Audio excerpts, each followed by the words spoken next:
we're going to be talking for a little bit about the 37 Tianjin form.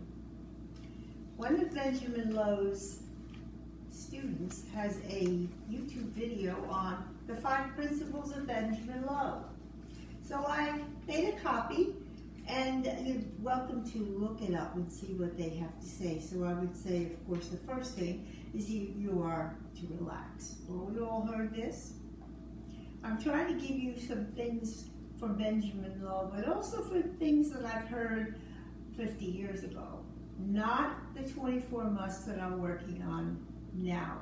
It's not different, but they have different things to say. So one of them, of course, is relax, and that your body must be upright. And later on, Ron and I might demonstrate what not being upright might look like. Sometimes people don't realize it. The best thing you can do is videotape yourself, and you can spot these things once you're aware that you're not supposed to be looking like that. Then the second thing, or the third thing, is really separating the weight.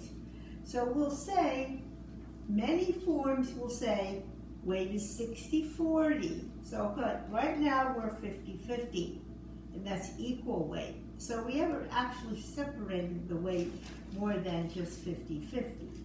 So if you are here and you're a little more forward, the knee does not go over the toe, but if you go close to it, you might be 70-30. Or if you're going backwards, 70-30, or a little less, which beginners should definitely try to do 60-40. So that's the weight separation. Okay, yin side, yang side.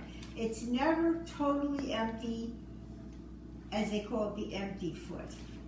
We'll talk a lot about that later.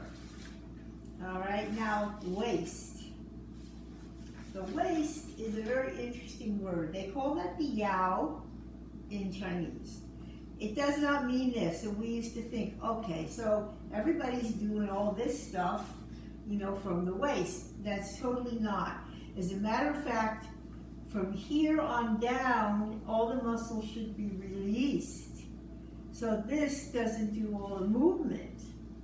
It goes as one piece. So it's not separating here. It just actually goes down, down, down as far as you can.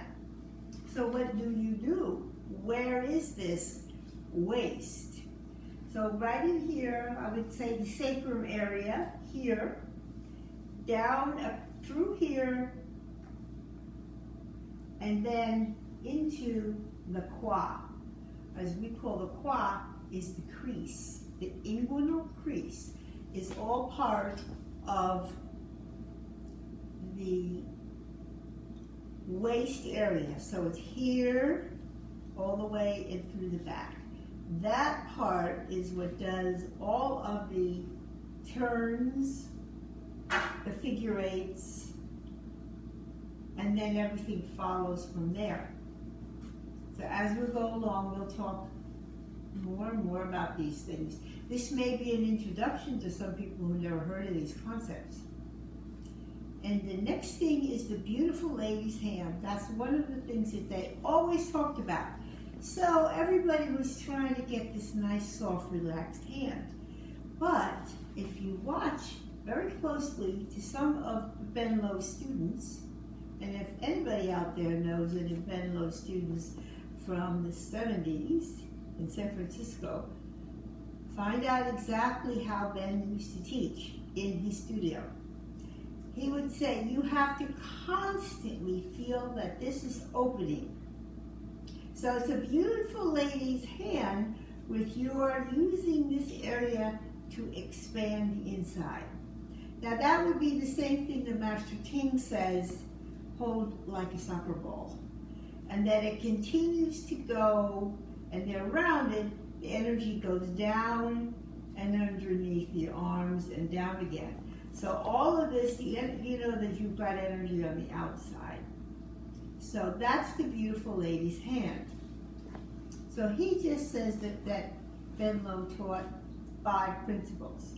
But when he was demonstrating, he was saying, well, of course, your nose is to your navel, Now that's not in the 5 list, but that is exactly how we teach. Nose and navel. So that means if you do go back like this, those people that do a form like this, you do not have nose to navel. So you have to get out of that habit. And Ron and I will show you later what happens when you turn your head. Now B.P. Chan, one of my most wonderful men that I've ever met, he used to say that your eyes guide and guard your spine. So he said, if you're watching the teacher and you turn, and all of you are in a group and you all turn to do a posture this way, and you look at him, you've already ruined your spine.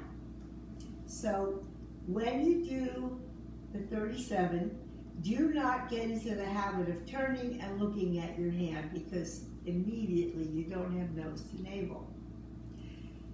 So that we knew. And the other word, though, they always used to say, you have to turn right before you turn left. Okay, that's a new one. This was years ago, of course. We're talking when I first started. That is very interesting. So if you're doing any posture, and I'll demonstrate a little bit left, a different posture here. Now, I'm going to be going left. So the first thing I would do is turn right a little bit. That releases this leg. And then I would step, and if you're really good, you could step low, and then you separate here. Now, so I'm here. Now, I am here. I want to go right. So I first turn left. So try to do that. If you, whatever way you're going, make a little turn here first, and you'll feel it in your feet. And then you'll start feeling it in your quad. You see this? This all comes from turning right to go left. Very cool. And it begins, now we teach in our school about turning the feet. Most people don't.